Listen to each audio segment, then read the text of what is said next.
Well, good evening. I'm joined tonight with my co-host, Mr. Bob Schmidt, Bob the Goalie, number one, and we are on episode 31 tonight. Oh, Grant Fuhrer. We are on the Grant Fuhrer episode tonight, and we should have had Grant as our guest, but he's a little hard to book. And Dave the Kid Sawchuk is supposed to be joining us, but I think life kind of got in the way. He may or may not be joining us as we go on, but we'll do this one ourselves if we need to. 7-game heater. Thoughts? Well, hey, let's backtrack a little bit to reference the fact that we're in the Grant Fuhrer episode number. Have you ever had the pleasure of meeting Mr. Fuhrer? No, I haven't. Kind of the 80s Oilers, my experience with those guys is literally body checking Yari Curry after practice at West Edmonton Mall. He was coming underneath the curtain to go see his wife and his two twin babies, and I basically crashed into him trying to get his autograph. And thankfully, I didn't knock him over fully, and he signed an autograph for me. And then I chased Lee Fogelin halfway down the mall to a tobacco shop and got his autograph. And that's kind of my experience with those guys. I did play in like a rec kind of hockey game here, the Old Timers guys against Grand Prairie EMS, and got to play a period on Glenn Anderson's wing. And that was a thrill, and talk to him after and stuff. But no, I've never met Grant. You? First off, shout out to Name checking in there. Nice to have you aboard there, Name. And yeah, good reference to the Young Guns, Billy the Kid. I'll make you famous. Yeah, I had the pleasure of when Grant Fuhrer was the goalie coach for the Phoenix Coyotes back in the day.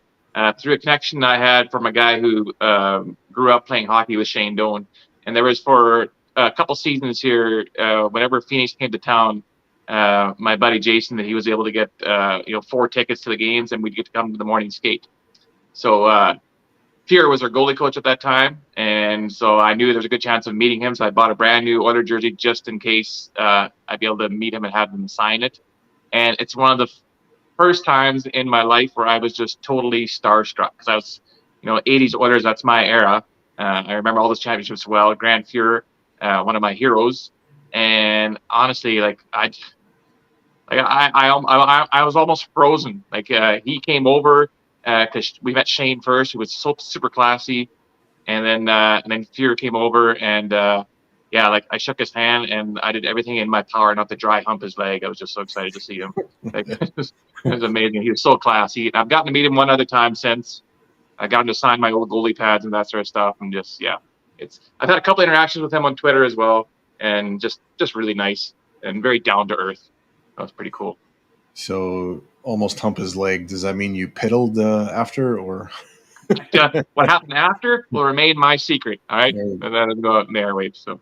Yeah, no, I haven't met Grant. I'd love to meet him, because I hear he's just a great guy and really personable and almost glowing all the time. Yeah. And honestly, Glenn Anderson was that way too. He had like a perma grin on, even when guys here were really giving him a hard time. A couple guys in the bar didn't seem to phase him, and I think Dave Tiger Williams made sure it didn't go too far. He kind of stepped in. I like Dave. He's quite the guy. I played on his team, and in warm up, I'm skating around, and he must have thought, okay, this is some young hotshot kid. I got to teach him a lesson. So he skated behind me and knocked my stick out of my hands, and we're on the same team in warm up. So that was fun. All right, so 7-game heater, eh? That's my goodness. And what do you think has changed for us to be a 7-game heater? What do you see has been a significant reason why all of a sudden we are now the hottest team in the league? The penalty kill is lights out, I guess, would be one thing to point to, and I don't really see a major difference in the way they go about their business there. I think they're pursuing fairly hard, but staying somewhat responsible. But I see a major shift.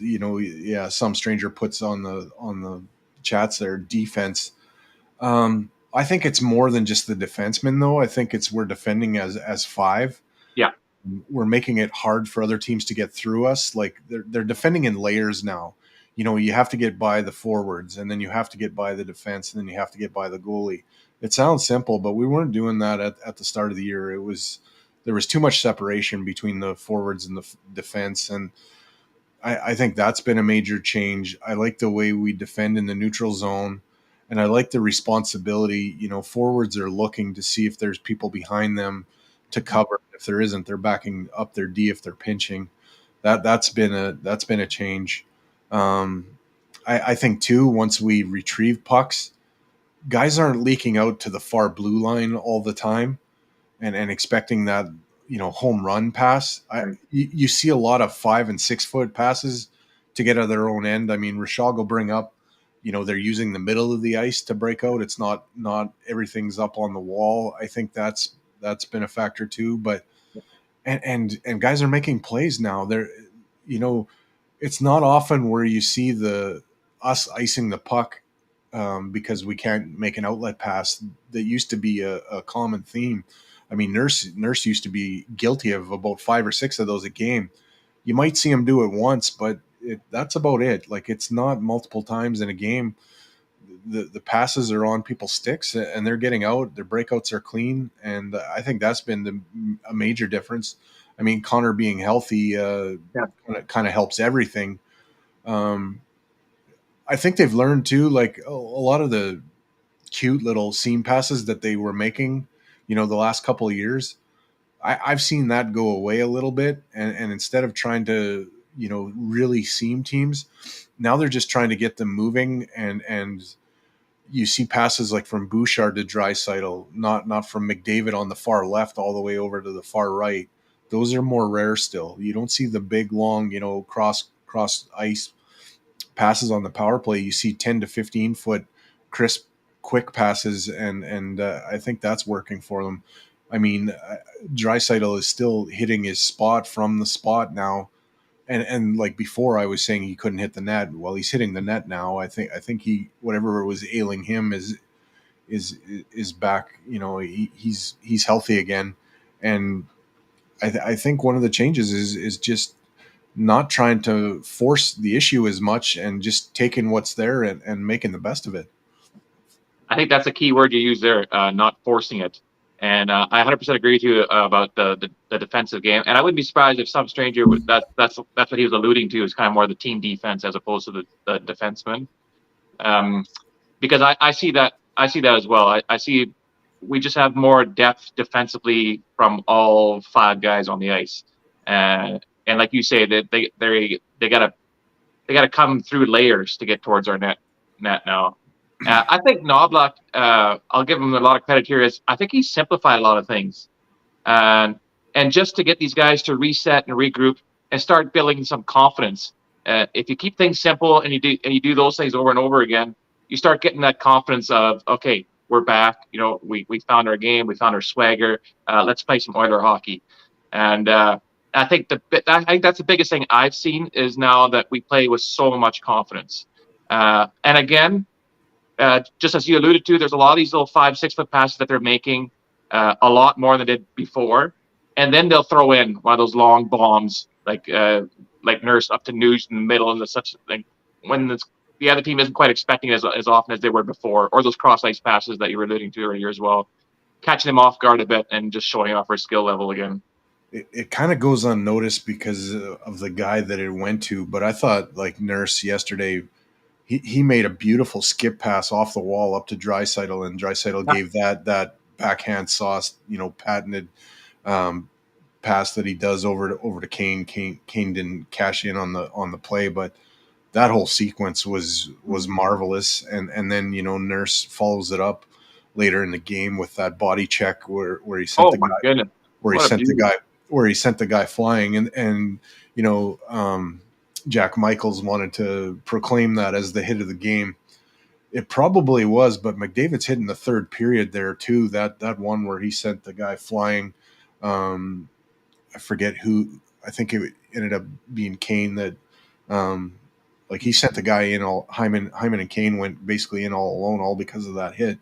I mean that was a pretty good body check too. So, McDavid led the team in hits that game. Yeah, so he's healthy now that he's laying out the body, and I guess the other guy that wasn't 100% for a long stretch of that losing streak was Ekholm, and he looks like he's found his stride. And that game against the Wild at the end of it, it looked kind of junior B-ish out there, and it's too bad we got to wait till February before we see Minnesota again, because there was a pretty good hate level in that one. I would say that ranks up there with the game we played the Panthers in Florida, where that one got a little bit heated too. And I don't mind that kind of hockey. No. A little playoff hockey during the regular season, I think, is good medicine to take every once in a while.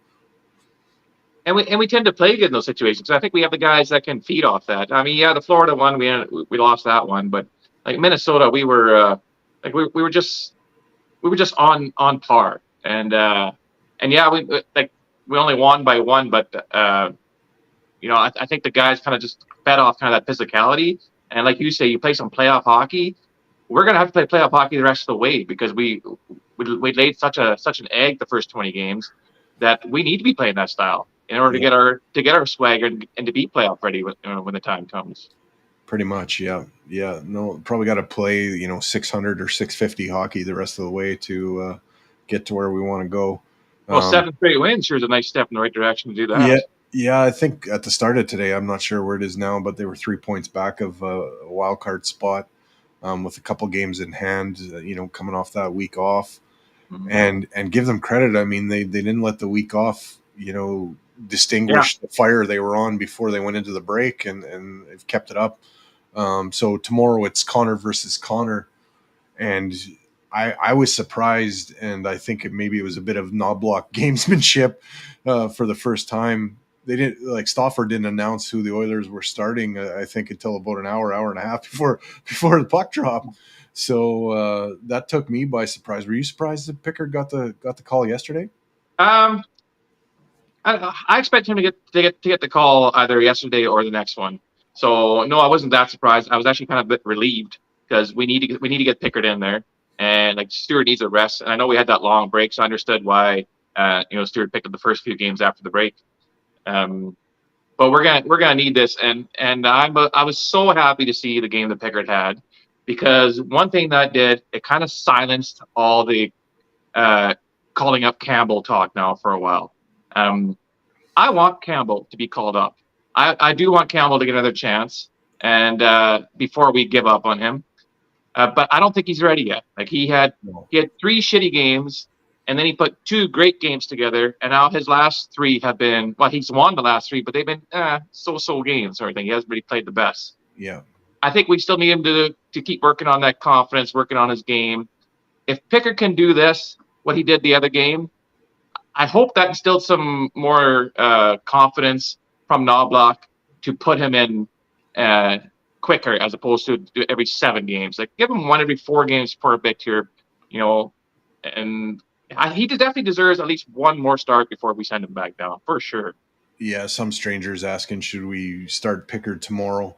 I kind of thought like that. Like I think he played a pretty solid game, but I think he just wanted to give Skinner, a Yeah, couple days to reset because he was looking fatigued in that. Was it the mini game where he kind of, or was it?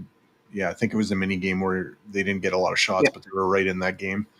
Um, so he looked a little fatigued to me in that one. I mean, at the end of the game, he made a pretty big save oh, yeah. uh, to preserve the win, and that's kind of what you want. But he was looking tired. So um, I don't. I would go back to Pickard relatively quickly here, but I don't think tomorrow. Like um, I, I would go back to Pickard in the Islander game. So we have Chicago, Tampa, and Florida next. I'd give Skinner those three, and then put Pickard back in for the Islander game. yeah, Pickard is who he is. He is a backup goalie, and so he's going to be up here to do backup, uh, his backup shift. So yeah, he played great last game. Like him and Connor McDavid were our two best Oilers last game, 100%. Uh, but his role is what it is, and he's our backup goalie. And Skinner's going to be the one that we'll be riding here until we can, get him some goaltending help to help carry the load a bit. I don't think Pickard's that guy, so it's Skinner's ball to carry here for the next couple. But I hope now we do see Pickard sooner than the 7-game break he sat there for. it's funny because they're kind of two different players, but have similar attributes in the same. Do you kind of chuckle at the change in Bouchard's game since Coffey's been behind the bench? Coffey was that offensive defenseman. I think the big difference is Coffey could skate like the wind, but definitely doesn't possess the shot that Bouchard has. But thoughts on that? Well, first off, one thing that like as a lot of people noticed during the press conference when they introduced Knobloch and Coffey, one of the first things Coffey said is he didn't really apply for this job. He wasn't campaigning for the position. So Yeah, now we all get the impression like, oh shit, he doesn't really want to be there. He's just kind of doing it because they asked him to, sort of thing. So, but I think what he's done is I think Coffey's just one of those people that whatever role he's given, he's going to do it at his max capacity. I think he's actually poured his, like you see shots of him and he's talking to the guys constantly. oh yeah, He's talking to the D-men constantly. So I think he's really giving it his all here. I think he has such a passion for the Oilers that he'll do any role that they ask him to do, and he'll do it with all his heart, with all his might. I do think it's funny because you hear some guys saying that the D-men aren't taking as many chances now with Coffey back there. I disagree. I think they are taking even more chances, but they're doing it smarter. I think Coffey has worked on their timing of when to pinch and when to back off and that sort of stuff, and like use your head a bit more as you're reading the play. Because I see them doing a way better job keeping the puck in on the opposing team's blue line as the team is rushing out. That they're cutting off a lot of these kind of rushes up the middle, where a guy like Nurse or Bouchard or someone will jump up and create havoc on the play. But they're just a lot more smarter now when they do it. yeah, and I think there's more of a focus on wingers if they see somebody pinching to cover them up. 100%, absolutely, you're bang on with that, yeah. Yeah, And that goes again with the whole theme of the team defense, right? I mean, every guy's much more aware defensively. I'm going to say this. I'm going to say that press conference from a PR standpoint was a disaster, but I know. I think Oiler fans have a tendency to take everything in like it's their last breath of oxygen. And, I heard what Coffey said, and I'm thinking, yeah, okay, this is probably a guy that's comfortable in the way his life is right now. And he knows what it means to be involved directly with the team, to go to every practice, to be at every game, to go on the trips, to be in that life. He knows what that means and he knows what it takes. And I think he was comfortable in his life before and wasn't exactly volunteering for the position, but now that he got it, he's going to put everything he has into it. And with the experience and the knowledge and everything that he has, I think he's got what it takes to be fabulous at it. And Coffey's always been like a soft spoken, fairly positive guy. And don't want to take shots at Dave Manson, but I just think, with the injury that he had to his vocal cords, basically, for him to be a great communicator was tough. I think the only time I could see that being an issue would be in game with all the noise and stuff going as he's trying to communicate on the bench. That's the only Yeah. time I really see it. I think other than Yeah. that, Yeah. it is like, I think I'm sure like Matson's a great coach. I think he was a hell of a defenseman and tough as nails. So I think he had all the respect. And I think when the guys are listening to him, I think they were listening to him and adhering to him. So the only time I see that voice thing being an issue would have been like in game as you're yelling over stuff. And if he's not right next to you, you're communicating something you're probably not hearing as well as say somebody else. Yeah. Yeah. And I don't know. I don't know if it's so much the personnel behind the bench that has catapulted this team forward. It's definitely played a role, and I think they do seem a little bit more in sync. I think they were talented, and they were not getting wins, and their confidence was shot. They got some wins, and they got some belief back, and then it just kind of starts to snowball the other way. Yeah. I mean, you can be the best team in the league and you can be the worst team in the league all in the same season. And I think that's sort of what we're seeing here. San Jose is finding ways to win games. I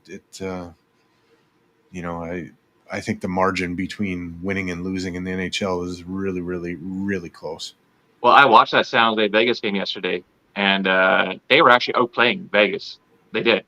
I mean, Vegas found a way to win it in the shootout, but like you say, you hear the guys say it on their press conferences or after game comments all the time. Like any team can beat another team on any given night, right? Yeah. I mean, you're in the NHL, so you can't take any team lightly. Especially at this point for us, like we need every point we can get our hands on. That point kind of is why I didn't mind Pickard playing yesterday.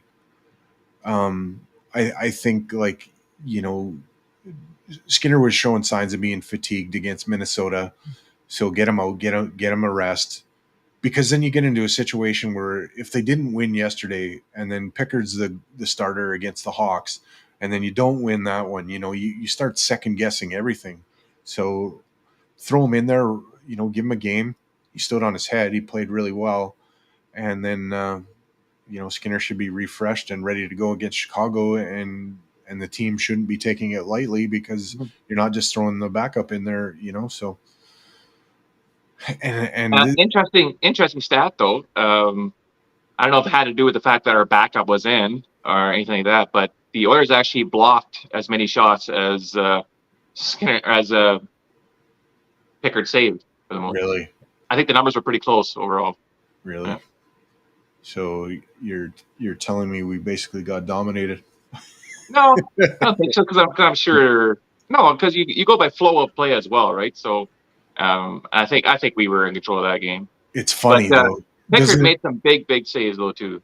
Don't you think like the most dangerous chance that was given up was the one that ended up in the back of the net? On our net? Yeah, I do. I think there was another chance late in the game there that on that Toffoli feed that was also equally as dangerous, where Pickard came up huge. But yeah, probably the one that went in was probably the highest danger chance. And that was the only really, from my eye, that was the only real sort of defensive breakdown.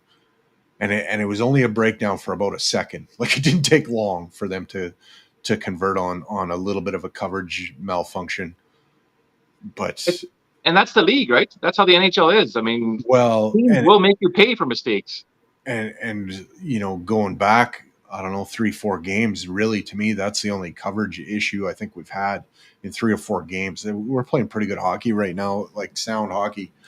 I mean, how many games has it been? I'm thinking like at least 3 or 4 where you're in the first period and you've only given up 4 shots. I mean, it's pretty pedestrian night for the goalie.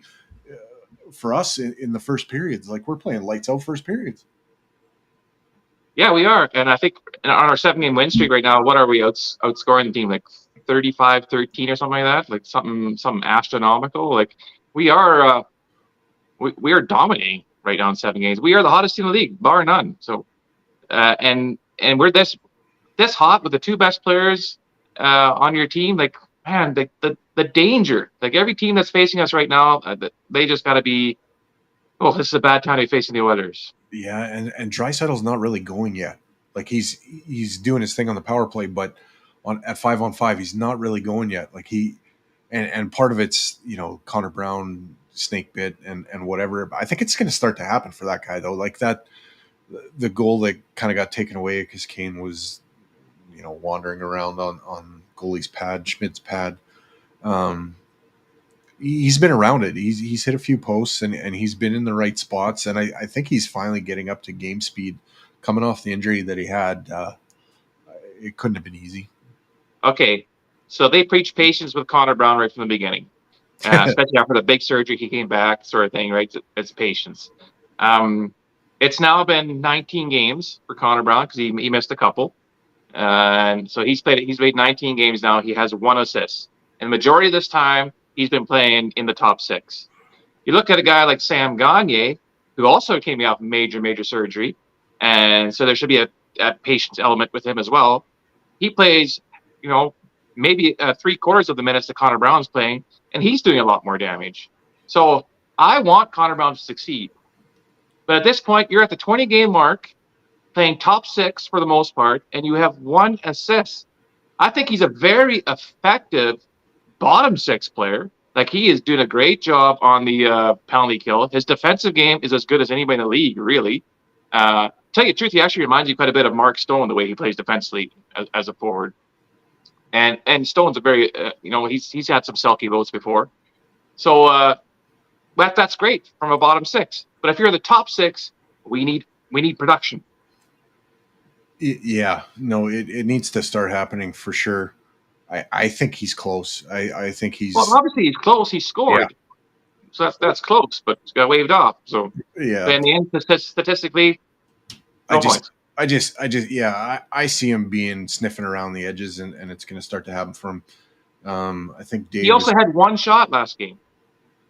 Yeah, that's not good enough. That's not good enough. Not when you're playing with Draisaitl. He's suffering from Yamamotovitis right now. Not shooting enough. Yeah, I mean, you can make an argument for his penalty killing, but his penalty killing is phenomenal. His defensive game is phenomenal, but that's bottom 6 stuff we're talking now. Oh, we got to bring in our man here. Just 1 second. Can you hear me? We can hear you, Dave. You are with us now. Hey. I don't know who you guys are running through the ringer right now because I'm coming in late. Who's not who's not producing at the level you need? Connor Brown. Oh, geez, that's a tough contract. It is if it keeps going the way it's been. Yeah, that's unfortunate. And he made all the bonus money. I'm sure you've been over all this stuff, but yeah. Well, we didn't even touch on the money yet, Dave. So we were just touching the fact that Connor Brown, what they preach patience about him because the big surgery is coming off. That's great, but you're now sitting at the 20-game mark where the majority of the time he's been playing in the top 6, and he has 1 assist. And Sam Gagner also coming off some major surgery, so there was a certain element of patience that had to come with him. And he plays about 3/4 of the minutes that Connor Brown's been doing, and has put up more production in that time. Oh yeah, yeah. And do you think is that still injury, or is that just Connor Brown is not what we thought? Well, at this point now it's mental as well. Like his confidence is shot, obviously, and he's still playing well. We touched on this. He is playing well. His penalty kill is phenomenal. His defensive game, he's one of our best defensive forwards, I think. But that is bottom 6 material. If you're playing the top 6, we need production. I think there was at least a dozen games where he couldn't move on the ice, and that's a problem when you're in the NHL.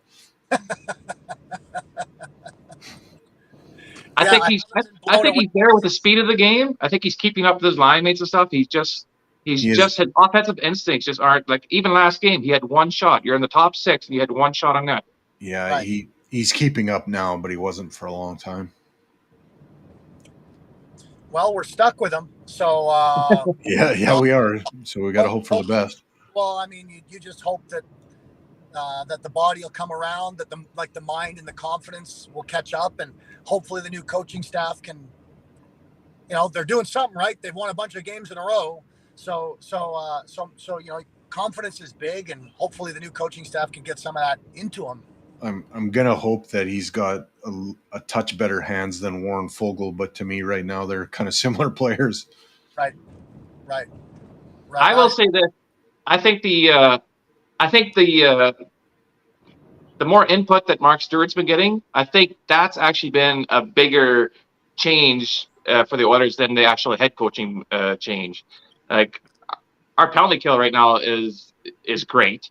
Our defensive game as a team is a lot better, and obviously Coffey has a lot of input on that as well. I think Knoblauch's made some decent small changes. That's great, but one of our biggest weaknesses was the mistakes we're making defensively. We're seeing a lot less of that now, and Mark Stewart is a lot more hands-on now with the defensive side of the game.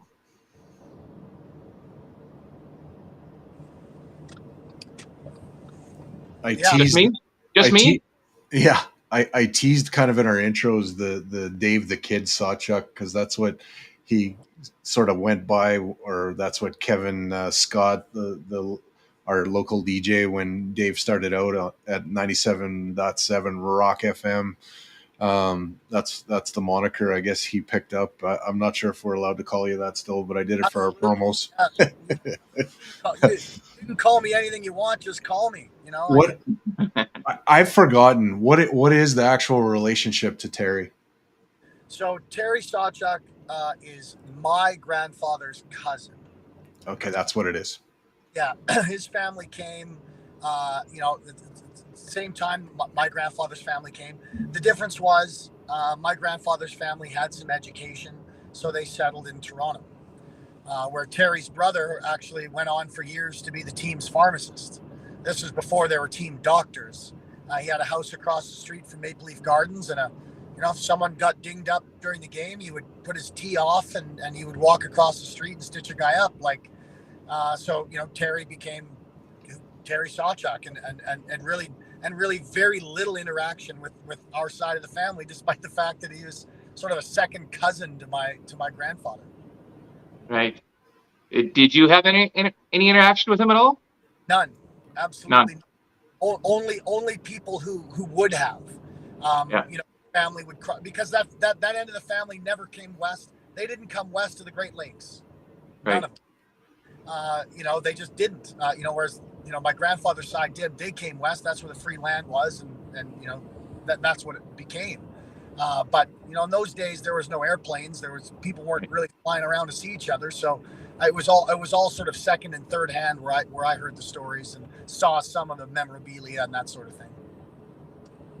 Which at that point would almost be enough. Like Terry Sawchuk is my ultimate hockey idol. So. Oh wow. Yeah, he is. Like I was a goalie for 17 years, and my superheroes are the goalies that wore no masks.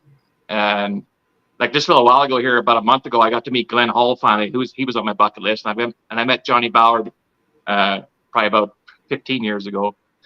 But Terry has always been my number one. Like at that time, he was the all-time shutout leader back when I first discovered him. Right, so to me, he was already the greatest at that point. So wasn't it shutouts and wins? He had both of those until Martin Brodeur and Patrick Waugh came along.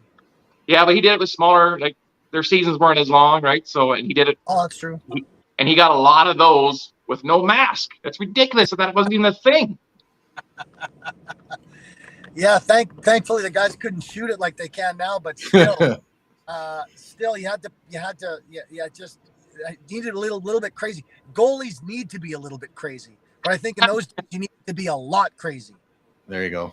Well, has anybody ever underhanded tossed a puck to you and hit you in the cheek? Like I go down like a rock, like a bag of rocks. So regardless if the guys didn't shoot us hard, they're still shooting the puck at you and hitting you in the face. Your skin's still soft in any era.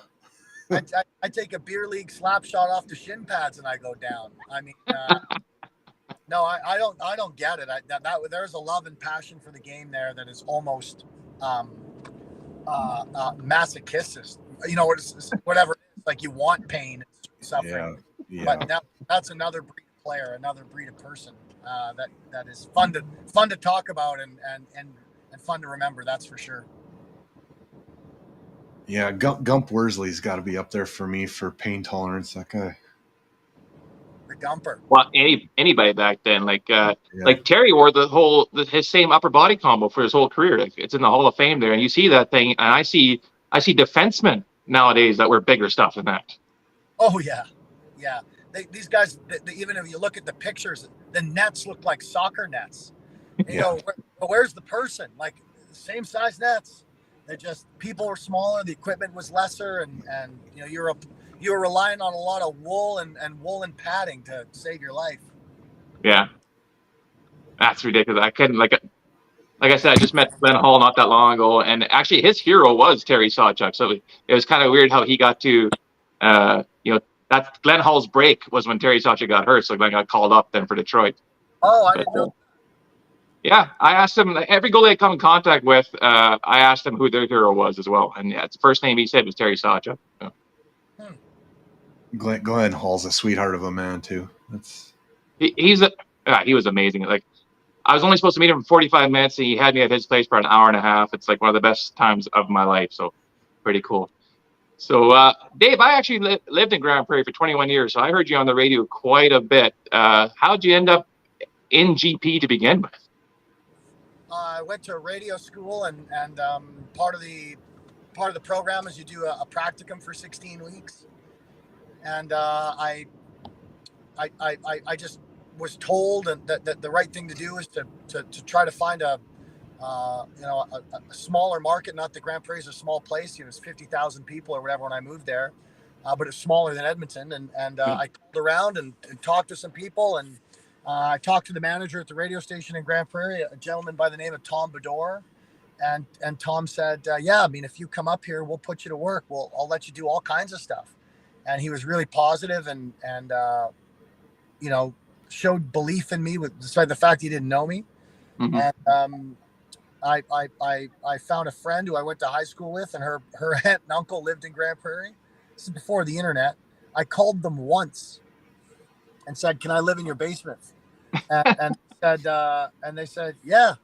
So I like, they didn't know what I looked like. I drove up there and I knocked on their door, and I said, "I'm Dave," and they said, "Come on in." Like, Grand Prairie hospitality, and I was there for 6 years the first time, and then I moved away and came back. So yeah, I mean, just serendipitous, and all the good things that happened to me are a direct result of all the great people I met there. You were sort of like the Lieutenant Eric before Lieutenant Eric. Kind of, for me, it's kind of very similar. Like, yeah. And Eric's a great guy, another grad of the Nate radio and television program. I had him come and talk to some of my kids just last week. An absolute gem of a human being. That's sort of why you're here, because I saw the post and then I reached out to you. I'm thinking, I should get him on. Oh, I'm glad you did, and I apologize. All my, you know how life goes. We do. Planned out just right.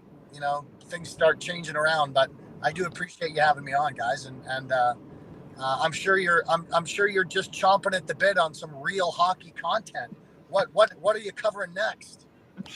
Yeah, Connor versus Connor tomorrow night. Who do you got? Oh boy, what an exciting! I mean, on paper, the Oilers should absolutely bury the Blackhawks tomorrow. Like, bury them. The Hawks are terrible on the road. We are lightning white hot. So I mean, So it's going to be a good game, is what you're saying? Oh, I expect there to be a lot of goals in the Chicago net. That's for sure. And Connor Bedard, I think, will rise to the occasion and show flashes of greatness, which we've seen all year. That's going to be a hell of a hockey game. It's going to be a hell of a spectacle. Like, the fact that you got this next gen player against the current gen player, that alone, just to see them even line up the opening faceoff is going to be like a moment, right? Yeah. Or does Knobloch go away from that and start the third line like he has been? Yeah, that's interesting. He throws out those. I like that. About him. Let me tell you guys a quick Chris Knobloch story, and it's the only one I have. So when they started that winning streak, it was against the Ducks. Yeah. I swear to God, this is a true story. So I'm in the JW Marriott that afternoon, the day of the Ducks game. I'm doing some work in there, and I'm standing in the lobby, and in walks Chris Knobloch, and the lobby's full of people because it's the weekend, right? And everyone looks at him, and he looks at everyone, and then he realizes I'm the only guy who recognizes who he is because he's staying there, right? Because the Oilers are just brought down. So it's the moment where he's going, "Oh boy, I hope no one recognized me." And he goes, "Oh, thank God, no one recognized me." But he looks at me and he knows I recognize him. So he's making eye contact with me, and I'm making eye contact with him. Everyone has now looked away at this point, and I'm thinking, shit, I have to say something. So he's walking away, and I go, "Good luck tonight, coach." And he looks at me and, "You got it," kind of thumbs up. And I'll never, he looked immaculate. Like he'd gotten off the ice, he'd showered, he'd done his hair, and he was carrying, boys. See, this is the thing about the NHL we never think. He's carrying his equipment over his shoulder in his American Hockey League bag. And I'm like, this guy's the freaking head coach of the Edmonton Oilers, carrying an American Hockey League bag with his own equipment. Like they're working, right? They got jobs they're just like us in some ways. I thought that is so, and they haven't lost sense. So I don't know if the Oilers should send me a check or how this goes, but. Well, to correct you on one thing, Dave, that was actually game 2 of the 7-game winning streak. The first game was the 5-0 win against Washington. Right. Okay, yeah, 5-0 on the road against Washington, home against Anaheim. Yeah, boy, what a run. I read today that the Oilers are only one of 6 or 7 teams to never win 10 in a row. Oh, wow. Isn't that something, considering the 80s Oilers and whatnot? Isn't exactly. It's almost like, it almost sounds more probable that they would have won 10 in a row in 1988. But they've never won 10. So I'm not saying that we will, not to jinx it, but we're at 7. And now, then they got Chicago, which should be a win. And then don't the Florida teams come here next? Yeah, we got Tampa and Florida after Chicago. And right now, both those teams are kind of mid-tier, working their way up in the standings. So they're getting more dangerous each day. But we owe both those teams one. We blew 2-goal leads in both those games on the road in mid-November. Yeah. So I'd like to think our team that's still fresh, and they're thinking we got to get those ones back.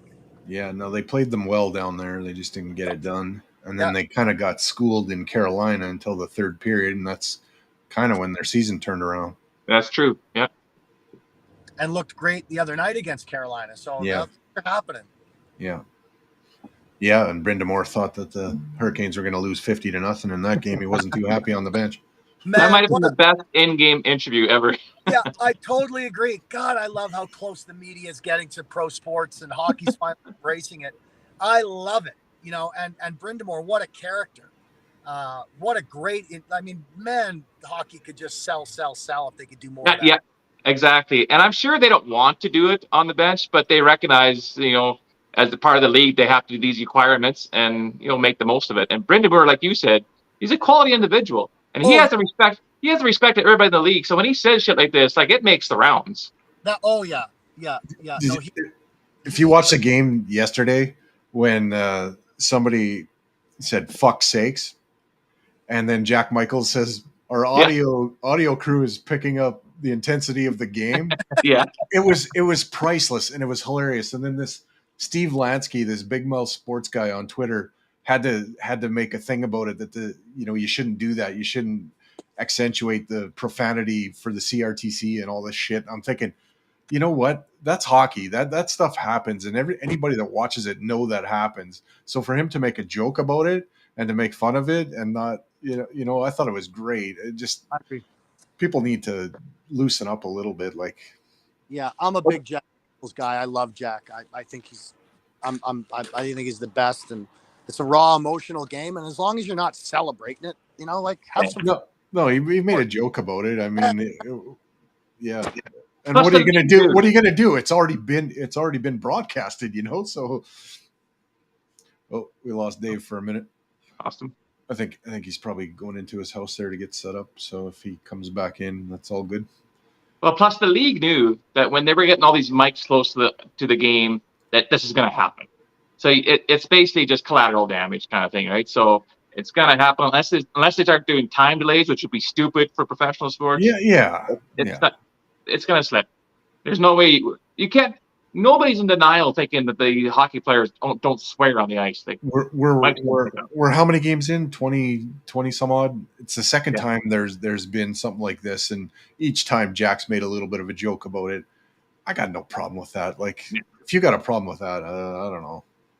That's somebody who's just looking for stuff to bitch about on Twitter, and like, Yeah. and in today's sensitive world, that's the perfect angle to go with, right? Oh, no, we had kids listening. Blah, blah, blah, blah. Steve Lansky used to work for CBC like years ago, but I mean, so did Don Cherry. So I think I think Don probably pushed the envelope too. So I don't know, man. I thought it was funny, just making light of an oopsie daisy kind of on air, and I'd rather have him do that than just ignore it altogether, because it kind of becomes the elephant in the room. We all heard it, right? Yeah, everybody heard it. I mean, and that's the damage that's been done. I mean, making a joke about it after the fact is just moving on in a kind of a comical way. Like, oh man, yeah. I don't know. Dave might have been going up to his apartment there. He was out of his vehicle, so maybe he'll come back. We'll carry on for a little bit longer. If he comes back, we'll have him for a few, and if he doesn't, he doesn't. That's the way she goes. So you think this Chicago game? You think it's going to be like a high flying game, or what's your feeling on what's the vibe you're getting going into this game? I hope that we keep playing our game, and don't get into getting out of what we've been doing. But if we keep playing the way we've been playing, Dave's probably right. It's probably a 6-1 or 5-1 kind of game. Like, and Bedard might be the only guy for Chicago that is a threat to put one in the net. I just hope we don't get out of what we've been doing and try to put on a show, so to speak.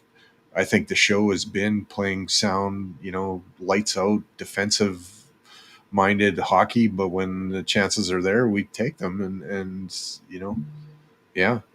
So kind of going back to what you were asking about or inferring towards, does Novak start the third line again, go away from that, or does he do a Connor start to the game? You know what? I think if he starts the third line in this game, I think it shows how serious he's taken this game. He's not here for the fanfare of Connor versus Connor. He's here for the Oilers to beat Chicago.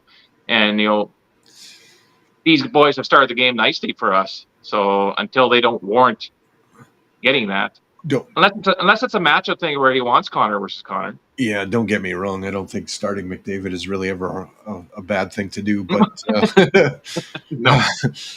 The other night he rewarded the guys that were working hard in practice, and I can appreciate that. What a great answer that was, eh? When he was asked why he started the McLeod line, because they worked hard in practice. I mean, right, that was just perfect. Yeah, I mean, you wanted the knock on Woodcroft was accountability. That you can hold people accountable in a positive direction. It doesn't always have to mean a negative one. Yeah. So they worked hard in practice, so you reward them for that. You're holding them accountable for the good work they were doing. And then they reward him with a goal in the first shift. Like, yeah. Is Ryan McLeod out of the doghouse now? Yeah. Well, I'll be honest. I never saw him as being in the doghouse. It's kind of like he is a bottom six guy, and we do want some production from him. And even though he was off to a slow start, I still think he's got double-digit goals in him, because he is one of those guys that tends to play a little bit streaky offensively. But his main focus is making sure he changes momentum on a forecheck and to make sure they don't get scored on. That's kind of his thing. So I never saw him as being in the doghouse because of how effective his game was, except for scoring goals. But that's not really, that's like a secondary thing that we get from McLeod.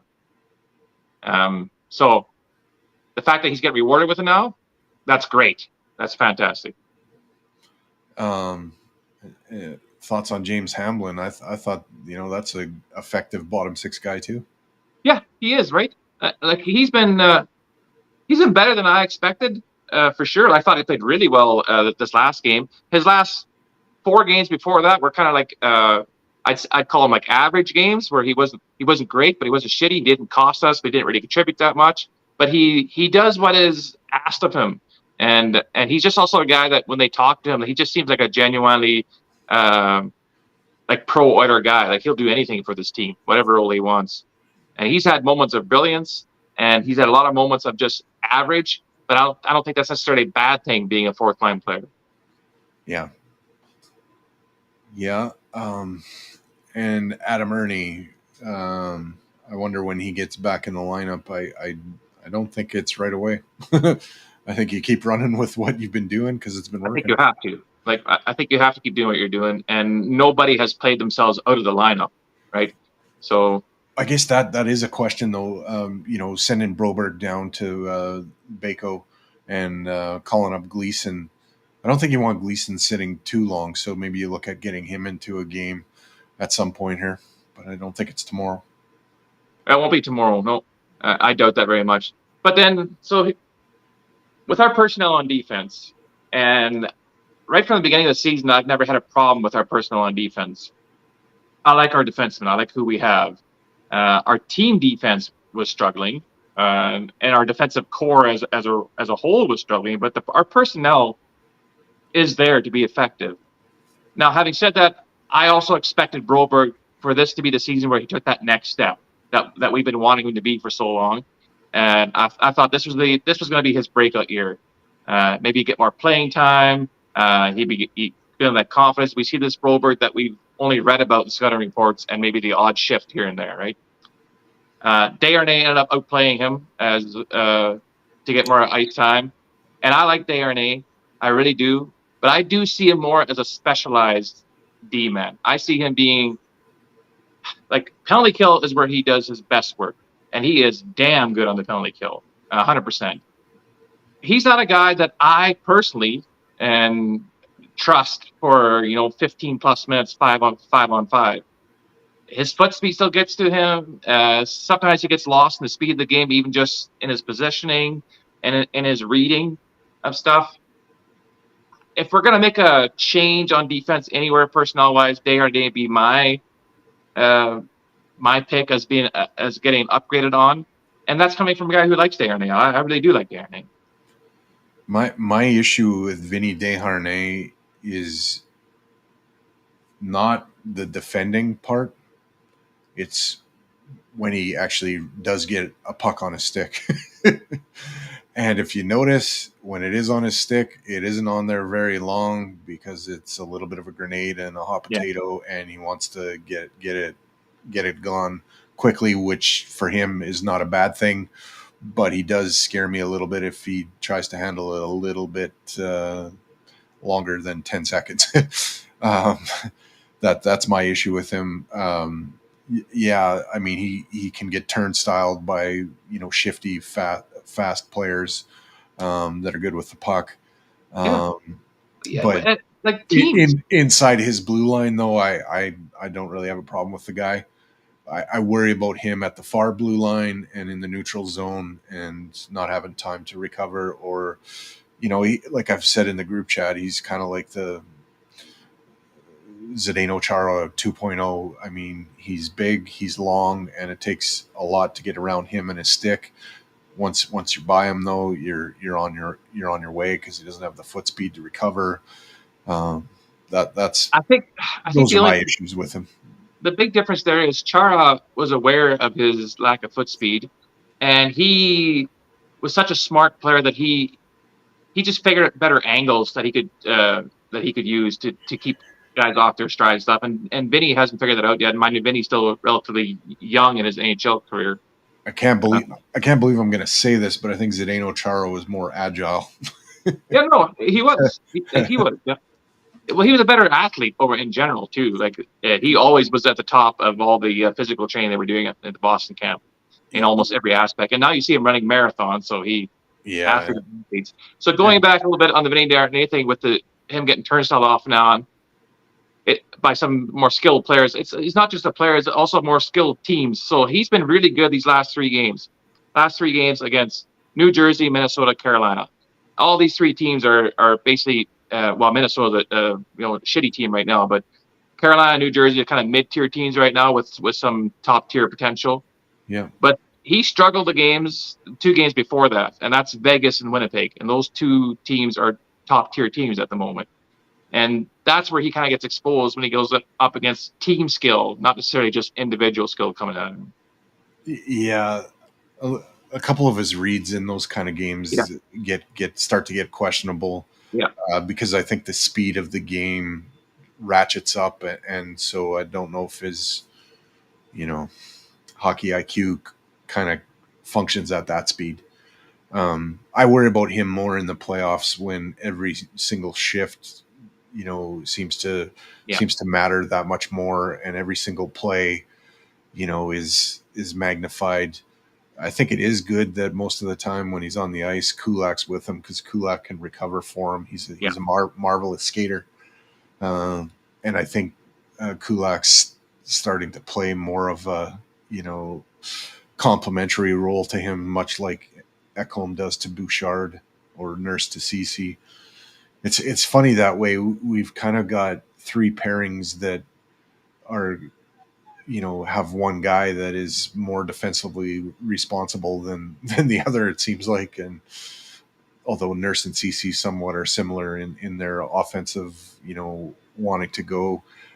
Ceci, to me, though, I think he's settled down a lot lately too, and that isn't really talked about because at the start of the year, man, that guy had a lot of questionable pinches in my eye. To me, he led.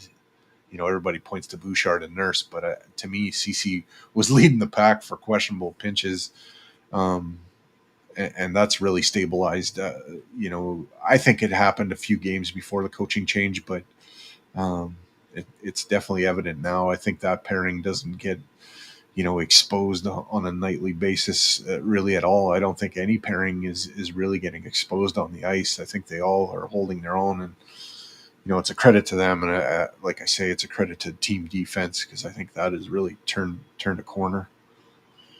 Well, if they do start struggling, like Ceci and Nurse, when that pairing is struggling, it seems like, at least in this stretch right now, the other pairings have been picking them up.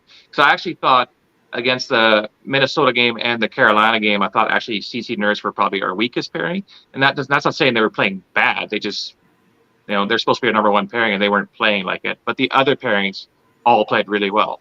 But this last game here against New Jersey, like that Nurse Ceci pairing was great. Yeah.